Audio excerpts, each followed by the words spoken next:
आज के वचन के द्वारा आपकी ज़िंदगी से सारे अभिशाप दूर हो जाएंगे। आज के वचन के द्वारा आपके परिवार से सारे अभिशाप दूर हो जाएंगे। आज के वचन के द्वारा आपके घर से सारे अभिशाप, पूर्वजों के अभिशाप, बीते दिनों के अभिशाप, कामों के अभिशाप, मुंह से दिए गए अभिश्राप, कर्मों से कमाए गए अभिश्राप सब दूर हो जाएंगे। एक बार एक स्टोरी में लिखा था कि एक इंजीनियर आदमी था, उसकी पत्नी भी इंजीनियर थी, लेकिन दोनों कानून के कटघरे में खड़े थे। जज साहब ने दुख के साथ, बोझ के साथ पूछा, क्यों आपने अपने बेटे को मार दिया? जज साहब ने पूछा, आपने क्यों अपने बेटे को मार दिया? उस आदमी ने अपना सर झुकाया और बताया, सर मैं एक इंजीनियर हूं, मेरी पत्नी भी इंजीनियर है, लेकिन हम दोनों बहुत बीमार रहते हैं। हमारे 5 बच्चे हैं, पांचों बहुत बीमार रहते हैं। मेरे कई सारे भाई बहन हैं, वो सब बीमार रहते हैं। मेरे पिता बहुत बीमार रहते हैं। हम जो कुछ कमाते हैं वो सब टेंशन, बीमारी, डिप्रेशन में चला जाता है। हम कोई भी काम शांति के साथ नहीं कर पाते। वो इस तरह बता रहे थे। जब हम दुनिया में दुख के मारे मारे फिर रहे थे, एक आदमी हमें मिला और उसने कहा कि तुम श्रापित हो, तुम्हारा घराना श्रापित है, तुम्हारी संतानें श्रापित है और तुम्हें बलिदान देना पड़ेगा, और कोई बहुत बड़ा बलिदान देना पड़ेगा। और उसके बहुत बार कहने के बावजूद हमने अपने बड़े बेटे को मार दिया। हमने उसे नए कपड़े पहनाए, हमने उसे फूलों की माला पहनाई, और आधी रात को जब चंद्रमा सही जगह पर था, जब अमावस की रात थी, हमने उसे मार दिया, उसका खून निकाला और हमारा बेटा इस दुनिया से चला गया। हमारा प्रिय बेटा हमारे हाथ से चला गया। जज बहुत अपसेट हुआ और बहुत रोया। माय डियर फैमिलीज, कहां से अभिश्राप आते हैं? ये दुनिया में कैसे अभिश्राप काम कर रहे हैं? कौन इन अभिश्रापों को हमारी जिंदगी से दूर कर सकता है? आज के वचन के द्वारा हम इस बात को समझेंगे और सारे अभिश्रापों से छुटकारा पाएंगे।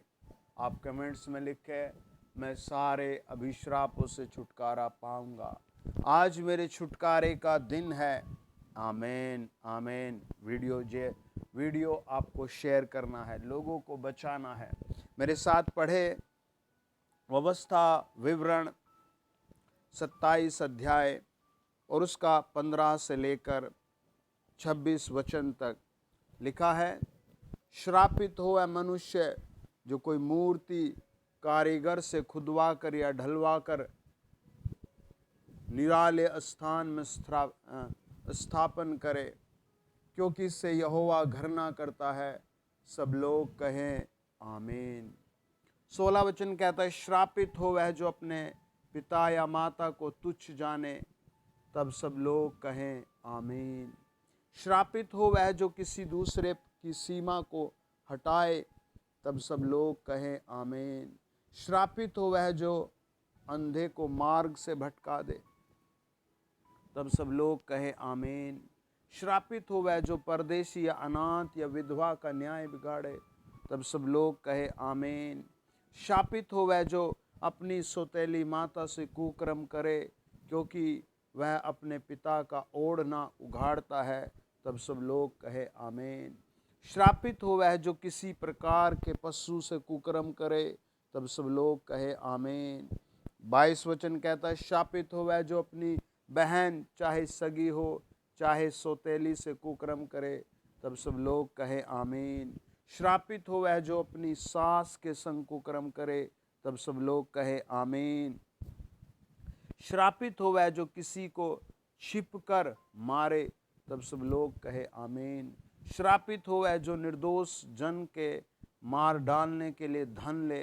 तब सब लोग कहें आमीन। श्रापित हो वह जो इस व्यवस्था के वचनों को मानकर पूरा न करे। तब सब लोग कहे आमीन। जब हम उत्पत्ति की किताब उसका 49 चैप्टर को पढ़ते हैं, एक आदमी अपने बच्चों को आशीर्वाद देना शुरू करता है। हालेलुया। एक आदमी अपने सारे बेटे बुलाकर अपने पास उन्हें आशीर्वाद देता है और उनके वंश के लिए भविष्यवाणी करता है। हालेलुया। वो अपने एक एक बच्चे के लिए भविष्यवाणी में वचन बोलना शुरू करता है। हालेलुया। और वो एक एक के आने वाले दिनों के लिए बात करना शुरू करता है। हालेलुया। जब अपना मुंह खोलता है तो देखिए वो क्या कहता है। मेरे साथ पढ़े आप उत्पत्ति की किताब 49 अध्याय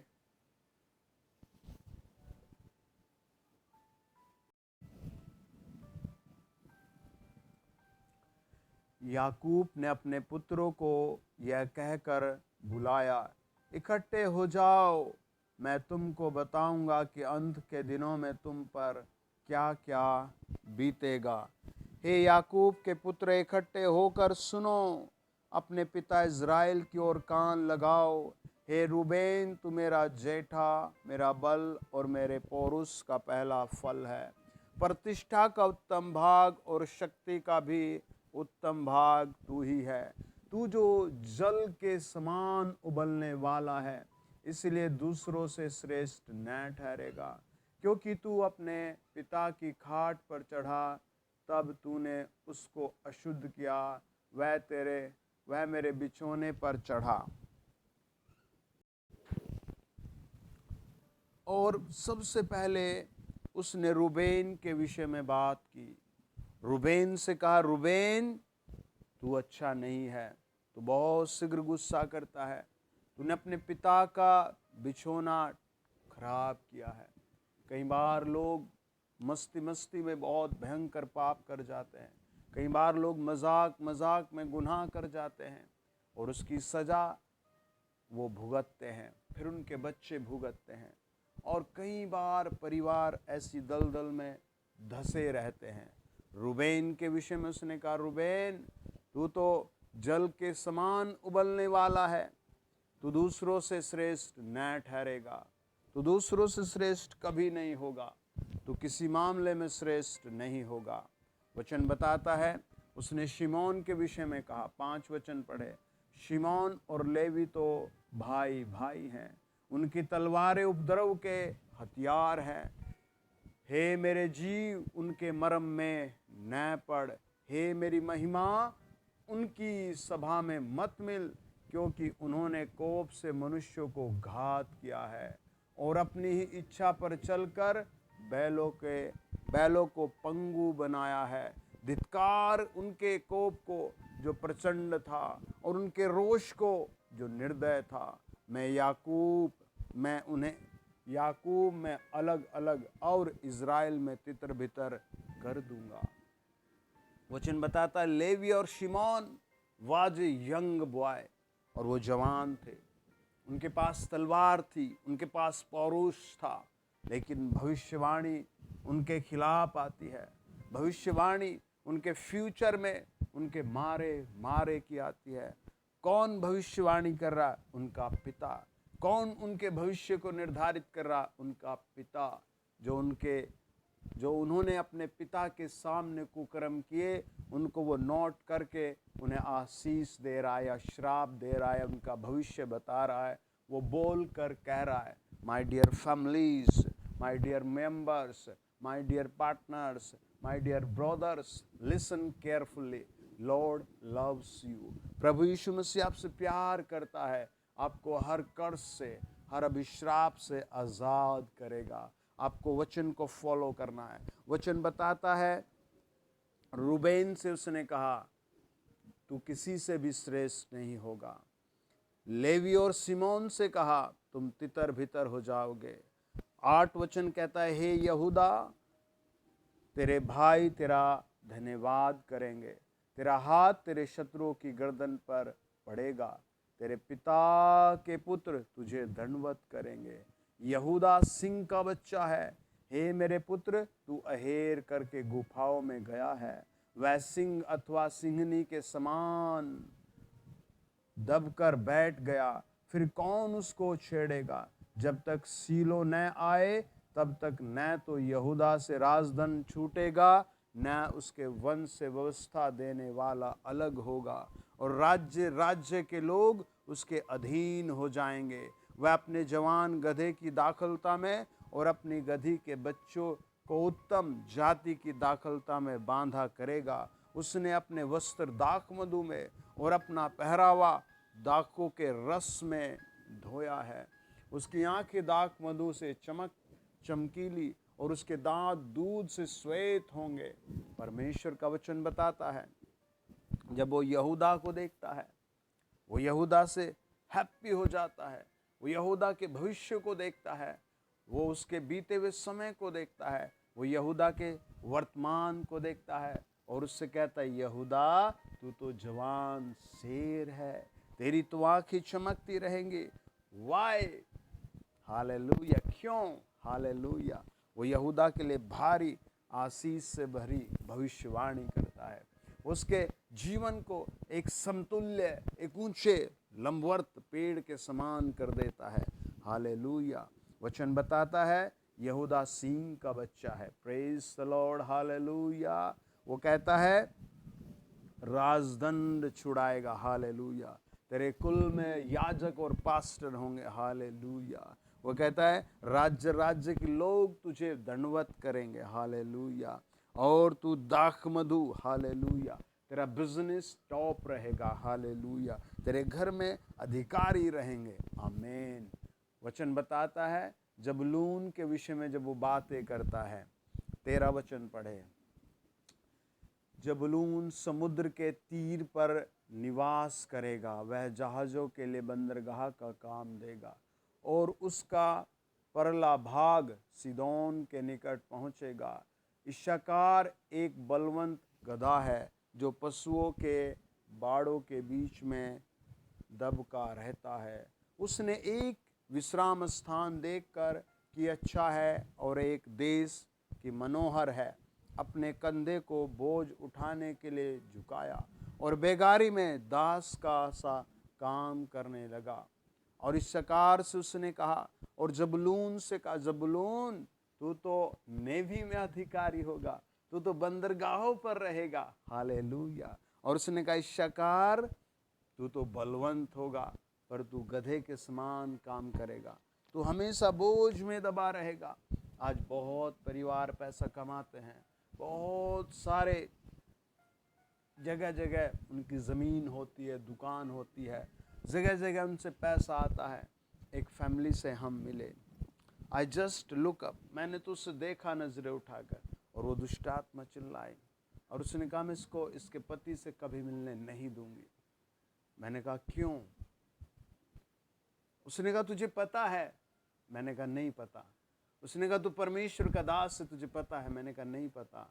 I am man of God, but तुझे बोल कर बताना होगा दुष्ट आत्मा। उसने कहा मैं इसकी दादी की स्प्रिट इसमें घुसी हुई हूँ। हालेलुया। और इसके पिता ने अपने पिता को मार दिया था। हालेलुया। मैं अपने पति से बरसों दूर रही हूँ और अब मैं इसके अंदर घुस गई हूँ। मैं इसको कभी इसके पति से मिलने नहीं दूंगी।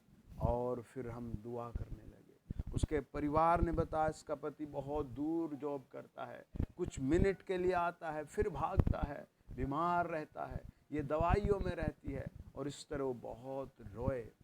मैंने कहा ऐसा क्यों कर रही, इस बच्ची का क्या कसूर है, दुष्टात्मा इस बेटी का क्या कसूर है? उसने कहा इसके पूर्वजों के अभिश्राप कुकर्म इसके ऊपर लदे हुए हैं। वचन बताता है वो गधे के समान दबा रहेगा। हालेलुया। वो कहता है तू गधे के समान दबा रहेगा। हालेलुया। दान के विषय में क्या कहता है? 16 वचन, दान इजराइलियों का, हालेलुया,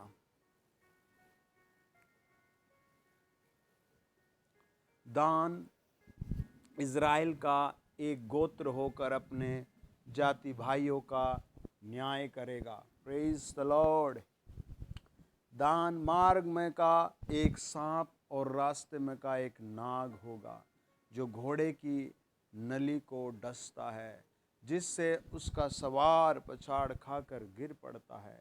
हे यहोवा, मैं तुझी से उद्धार पाने की बाट जोहता आया हूँ।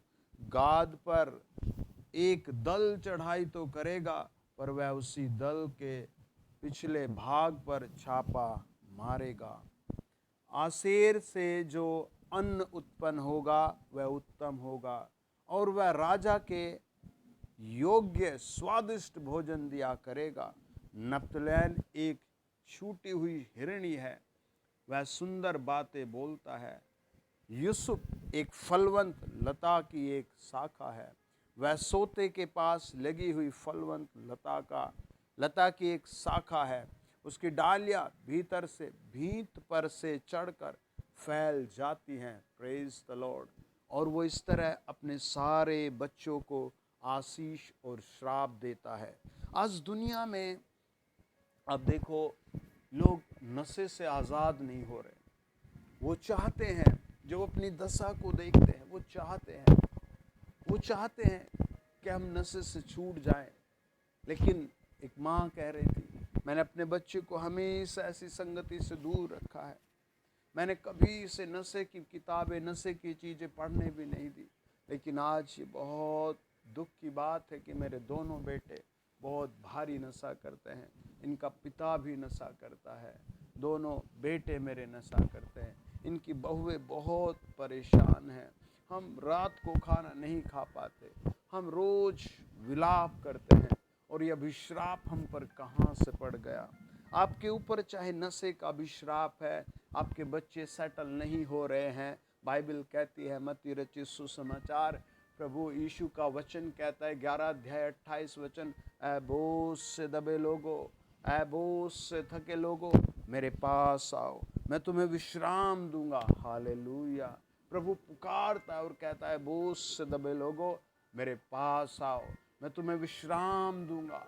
मेरा जुआ तुम ले लो, अपना जुआ मुझे दे दो। हालेलुया। आपका कैसा जुआ है, आप उसे दे दीजिए। जब आप प्रभु यीशु को अपना जुआ देते हैं, यूहन्ना 19 अध्याय 17 वचन बताता है, तब वे यीशु को ले गए। हालेलुया। परमेश्वर पुत्र को ले गए। हालेलुया। राजाओं के राजा को ले गए। हालेलुया। प्रभुओं के प्रभु को ले गए। हालेलुया। खुदाओं के खुदा को ले गए। हालेलुया। और वह अपना क्रूस उठाए हुए उस स्थान तक बाहर गया जो खोपड़ी का स्थान कहलाता है, और इब्रानी में गुलगुता। और प्रभु यीशु मसीह उस क्रूस को लेकर चल पड़े, और प्रभु यीशु मसीह उस क्रूस को लेकर चल पड़े, और राजाओं का राजा वो क्रूस लेकर चल पड़ा। सर्वशक्तिमान वो क्रूस लेकर चल पड़ा, जिसने मत्ती 8 अध्याय बताता 1 से 3, कोढ़ी ने आकर कहा, प्रभु यीशु तू चाहे तो मुझे शुद्ध कर सकता है। प्रभु यीशु ने तरस से भरकर उस सालों से परेशान कोढ़ी पर हाथ रखकर उसी क्षण चंगा हो गया। वो प्रभु यीशु जो कोढ़ को दूर करता है, क्रूस को लेकर चल पड़ा। 5 से लेकर 13 वचन में लिखा है, मत्ती रचित सुसमाचार, एक आदमी ने आकर कहा, प्रभु यीशु मेरे घर में मेरा एक सेवक लकवा रोग से ग्रस्त पड़ा है, तू यहीं से एक शब्द कह दे, वो चंगा हो जाएगा। प्रभु यीशु ने कहा, तेरा विश्वास बड़ा है, जा, जैसी तेरी इच्छा है, तेरा सेवक इसी घड़ी चंगा हो जाए। प्रभु यीशु मसीह की दया से उसी घड़ी चंगा हो गया। जब हम 9 अध्याय पढ़ते हैं मत्ती रचित सुसमाचार 1 से 7 वचन, एक आदमी आया, एक आदमी को 3-4 लोग उठा कर लाए। वो लकवे का रोगी था, कभी वो चला नहीं था। वो खाट पर उसे लाकर, वो खरपेल को हटाकर, वो छत को उठाकर प्रभु यीशु के सामने लाते हैं। प्रभु यीशु मसीह उसकी ओर देखता है, और चारों ओर लोगों को देखता है, और उस आदमी के दुख को देखता है, और कहता है, जा बेटे, तेरे पाप क्षमा हुए, और उठ जा और इस बीमारी से चंगा हो जा। मरकुस 6 अध्याय 46 पद से लेकर 52 पद तक कहता है, एक अंधा कहता है, हे दाऊद की संतान मुझ पर दया कर, हे दाऊद की संतान मुझ पर दया कर। प्रभु यीशु मसीह ने कहा, तू क्या चाहता है? उसने कहा, प्रभु I want to see you, मैं तो तुझे देखना चाहता है। I want to see the your creation, your creations, मैं तो तेरी रचना को देखना चाहता हूँ। प्रभु यीशु ने उसी घड़ी कहा, देखने लग। वो यीशु मसीह क्रूस उठाकर चल पड़ा। लूका रचित सुसमाचार 7 अध्याय बताता है, एक औरत आई और प्रभु यीशु के पैरों पर इत्र डालकर रोने लगी। सारी दुनिया उसे पापी कहती थी, हर जवान उसे पापी कहता था, हर धर्मी उसे पापी कहता था, हर औरत उसे पापी कहती थी। लेकिन 48 वचन कहता है 7 अध्याय का, प्रभु यीशु मसीह ने कहा, बेटी तेरे पाप क्षमा हुए। वो यीशु मसीह क्रूस उठाकर चल पड़ा, वो राजाओं का राजा क्रूस उठाकर चल पड़ा। क्या आपकी आंखें खराब है? आज वो इस रोग को उठा लेगा। क्या आपके बच्चे बिगड़ गए? आज प्रभु यीशु ने ठीक करेगा। क्या आपके घर में रोटी नहीं? प्रभु यीशु आपको जरूर देगा। क्या आप दुखी है? प्रभु यीशु आपका दुख ले लेगा। आप किस बात से डिप्रेशन में है, वो बात आज यीशु मसीह को दे दो, वो उसे ले लेगा। क्या आपके गुप्त बीमारी है? आज वो उसे ले लेगा। क्या आपको बच्चे नहीं हो रहे? वो बांझपन ले लेगा और आपको संतान देगा। वचन बताता है यूहन्ना 19 अध्याय 17 वचन, तब वे यीशु को ले गए और वह अपना क्रूस उठाए हुए उस स्थान तक बाहर गया जो खोपड़ी का स्थान कहलाता है और इब्रानी भाषा में गुलगुता। प्रभु यीशु मसीह क्रूस उठाकर चल पड़े। राजाओं का राजा क्रूस उठाकर चल पड़ा। प्रभु यीशु मसीह दर्द का क्रूस लेकर चल पड़ा। प्रभु यीशु मसीह ऐसा क्रूस जो बहुत असहनीय था उसे लेकर चल पड़ा। वचन बताता है प्रभु यीशु मसीह क्रूस को लेकर चल पड़ा। मेरे साथ देख के पढ़े आप मत्ती रचित सुसमाचार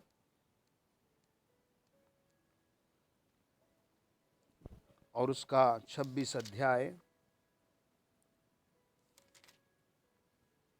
और उसका 36 से लेकर 46 पद। तब यीशु अपने चेलों के साथ गतसमनी नामक एक स्थान में आया और अपने चेलों से कहने लगा, यहीं बैठे रहना जब तक मैं वहाँ जाकर प्रार्थना करूँ। वह पतरस और जब्दी के दोनों पुत्रों को साथ ले गया और उदास और व्याकुल होने लगा। तब उसने उनसे कहा, मेरा जी बहुत उदास है, यहाँ तक कि मेरा प्राण निकला जा रहा है। तुम यहीं ठहरो और मेरे साथ जागते रहो। फिर वह थोड़ा और आगे बढ़ा, मुंह के बल गिरा और यह कहकर प्रार्थना की, हे मेरे पिता, यदि हो सके तो यह कटोरा मुझसे हटा ले, तो भी जैसा मैं चाहता हूँ वैसा नहीं, परंतु जैसा तू चाहता है वैसा हो। फिर उसने चेलों के पास जाकर उन्हें सोते पाया और पतरस से कहा, क्या तुम मेरे साथ एक घड़ी भी नहीं जाग सके? जागते रहो और प्रार्थना करते रहो कि तुम परीक्षा में न पड़ो। आत्मा तो तैयार है परंतु शरीर दुर्बल है। फिर उसने दूसरी बार जाकर यह प्रार्थना की, हे मेरे पिता, यदि यह मेरे पिए बिना नहीं हट सकता तो तेरी इच्छा पूरी हो। तब उसने आकर उन्हें फिर सोते पाया, क्योंकि उनकी आंखें नींद से भरी थी। उन्हें छोड़कर वह फिर चला गया और उन्हीं शब्दों में फिर तीसरी बार प्रार्थना की। तब उसने चेलों के पास आकर उनसे कहा, अब सोते रहो और विश्राम करो। देखो घड़ी आ पहुंची है और मनुष्य का पुत्र पापियों के हाथ पकड़वाया जाता है। उठो चलो, देखो मेरा पकड़वाने वाला निकट आ पहुंचा है। प्रभु यीशु मसीह यूहन्ना 19 अध्याय 17 वचन में जाने से पहले प्रार्थना करते हैं। प्रभु यीशु मसीह के चेले पास में सो रहे थे। उस रात प्रभु यीशु मसीह वेदना से आंतरिक वेदना से प्रार्थना कर रहे थे। आप किस वेदना में है, आपके पास बैठे किसी को भी नहीं पता होगा। आप किस दर्द को झेल रहे हैं, आपके साथ रहने वाले मित्रों को भी नहीं पता होगा।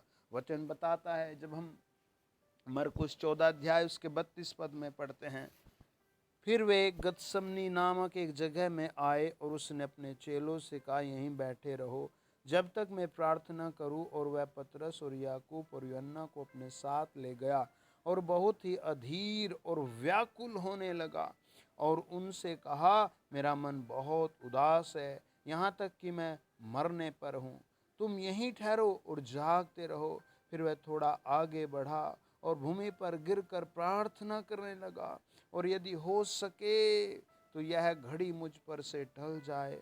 और कहा, हे अब्बा, हे पिता, तुझसे सब कुछ हो सकता है, इस कटोरे को मेरे पास से हटा ले, तो भी जैसा मैं चाहता हूँ वैसा नहीं, पर जो तू चाहता है वही हो।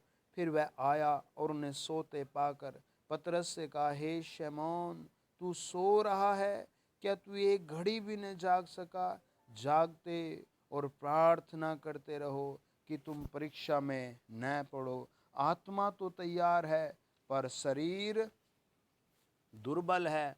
और वह फिर चला गया और उन्हीं शब्दों में प्रार्थना की। फिर आकर उन्हें सोते पाया, क्योंकि उनकी आंखें नींद से भरी थी और नहीं जानते थे उसे क्या उत्तर दें।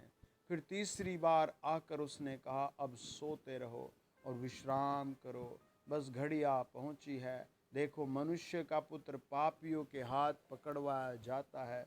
उठो, चलो, देखो, मेरा पकड़वाने वाला निकट आ पहुंचा है। वचन बताता है, उनकी आंखें नींद से भरी हुई थी।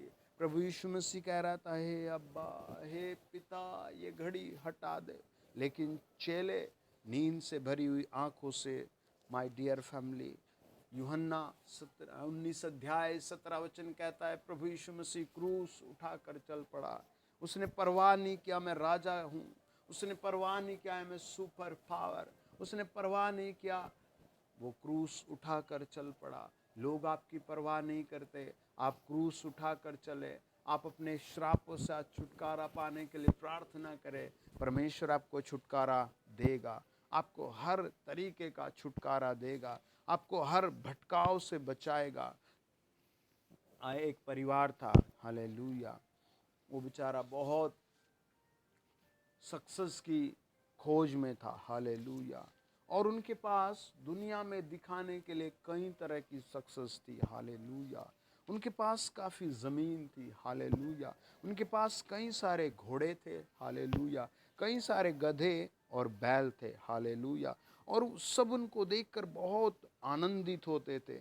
लेकिन वो बहन बताती है, हालेलुया, कि उसके परिवार के हर पुरुष को व्यभिचार का श्राप था। वो शादीशुदा होने के बाद भी दूसरी स्त्रियों के साथ रहते थे। लिटिल मोर, और थोड़ा थोड़ा समय पास होने लगा, और थोड़ा थोड़ा समय पास होता गया, और उनमें से वो 2 भाई और एक पिता थे, और एक सबसे छोटे बेटे की पत्नी छोड़कर चली गई। और वो जाते जाते कह कर गई, तुम पर श्राप पड़ा है, तुम कुछ ही दिनों में ये सारी ज़मीन बेच दोगे, ये तुम्हारा सब उजड़ जाएगा। और सबको लगा ये तो आसान बात है, ये तो ऐसे ही कह रही है, और वो चली गई। और लोग बताते हैं, कुछ ही समय बाद उनके ट्रक बिक गए, कुछ ही समय बाद उनके घोड़े बिक गए, कुछ ही समय बाद उनके बाग बिक गए, और वो बेचारे बहुत गरीब, दरिदर और मारे मारे फिरने लगे। श्राप न जाने किस तरह लोगों को सता रहा है, श्राप न जाने किस किस तरह लोगों को तबाह कर रहा है। 22 अध्याय लूका रचित सुसमाचार और उसका 39 वचन से 46 वचन में लिखा है, तब वह बाहर निकलकर अपनी रीति के अनुसार जैतून के पहाड़ पर गया और चेले उसके पीछे हो लिए। उस जगह पहुंचकर उसने उनसे कहा, प्रार्थना करो, तुम परीक्षा में न पड़ो। और वह आप उनसे अलग एक ढेला फेंकने की दूरी पर गया और घुटने टेक कर प्रार्थना करने लगा, हे पिता, यदि तू चाहे तो इस कटोरे को मेरे पास से हटा ले तो भी मेरी नहीं परंतु तेरी इच्छा पूरी हो। तब स्वर्ग से एक दूत उसको दिखाई दिया जो उसे सामर्थ देता था। वह अत्यंत संकट में व्याकुल होकर और भी हार्दिक वेदना से प्रार्थना करने लगा और उसका पसीना मानो लहू की बड़ी बड़ी बूंदों के समान भूमि पर गिर रहा था। तब वह प्रार्थना से उठा और अपने चेलों के पास आकर उन्हें उदासी के मारे सोता पाया और उनसे कहा, क्यों सोते हो? उठो, प्रार्थना करो कि परीक्षा में न पड़ो। हालेलुया। वचन बताता है प्रभु यीशु मसीह का पसीना, हालेलुया, बड़ी बड़ी, हालेलुया, लहू की बूंदों के समान बह रहा था। क्यों? क्योंकि वो एक श्राप को उठाने जा रहा था, क्योंकि वो इस दुनिया के सारे अधर्मों को अपने ऊपर लेने जा रहा था। जब हम गलातियों की पुस्तक 3 अध्याय 13 वचन को पढ़ते हैं, लिखा है, मसीह ने जो हमारे लिए श्रापित बना, हमें मोल लेकर व्यवस्था के श्राप से छुड़ाया, क्योंकि लिखा है, जो कोई काट पर लटकाया जाता है वह श्रापित है। बाइबल कहते हैं यीशु मसीह ने हमारे लिए, ओ माय गॉड, हमारे लिए, हालेलुया, अपने आप को क्रूस पर दे दिया। मनुष्य जाति के लिए क्रूस पर दे दिया, बच्चों के लिए अपने आप को क्रूस पर दे दिया, जवानों के लिए अपने आप को क्रूस पर दे दिया। माय डियर फैमिली, गलातियों 3 अध्याय 13 वचन कहता है, यीशु मसीह ने जो हमारे लिए श्रापित बना, हमें मोल लेकर व्यवस्था के श्राप से छुड़ाया है, क्योंकि लिखा है, जो कोई काट पर लटकाया जाता है वह श्रापित है। उस रात प्रभु यीशु मसीह, उस दिन प्रभु यीशु मसीह जब क्रूस की ओर उसे ले जाया गया, सब लोग उस पर हंस रहे थे, सब लोग उस पर ताने कस रहे थे, लेकिन प्रभु यीशु मसीह इस बात को ध्यान में रखकर क्रूस पर चला गया। वो क्रूस की ओर चला गया और वो सुबह के 9 बजे से लेकर शाम के 3 बजे तक क्रूस पर टंगा रहा और उसके लहू की एक एक बूंद नुचड़ गई, एक एक उसका अंश मानो खून का बाहर आ गया, एक एक बूंद उसकी आउट ऑफ बॉडी हो गई। उसके भाला मारा गया छाती में, उसके पैरों में कील ठोकी गई और प्रभु यीशु क्रूस पर टंगा रहा। प्रभु यीशु मसीह क्रूस पर टंगा रहा। आपका कैंसर, आपकी दुर्लभता, आपकी बेइज्जती सब मानो उसने क्रूस पर ले ली। आप शर्माए ना, आप बस विश्वास करें, आप बस विश्वास करें, आप बस विश्वास करें, आप बस विश्वास करें। जब आप विश्वास करते हैं, बाइबल कहती है यूहन्ना 3 अध्याय उसका 16 और 17 वचन, परमेश्वर ने जगत से ऐसा प्रेम रखा कि उसने अपना एक लौता पुत्र दे दिया, ताकि जो कोई इस पर विश्वास करे वह नष्ट न हो परंतु अनंत जीवन पाए। परमेश्वर ने अपने पुत्र को जगत में इसलिए नहीं भेजा कि जगत पर दंड की आज्ञा दे, परंतु इसलिए भेजा कि जगत उसके द्वारा उद्धार पाए। जो उस पर विश्वास करता है वह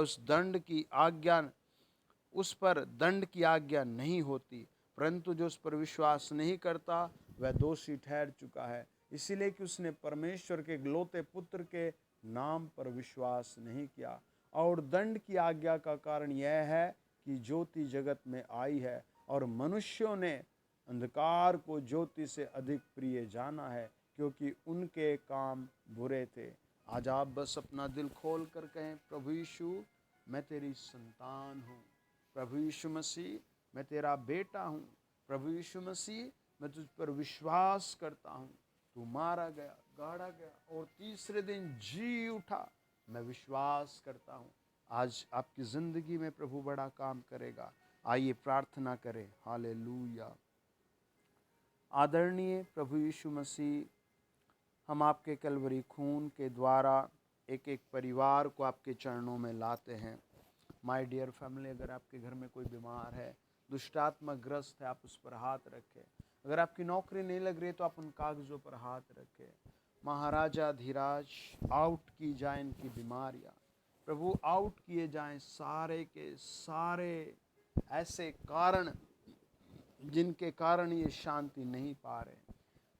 हे मेरे पिता, आप टच करो, हे मेरे पिता इन्हें टच करो।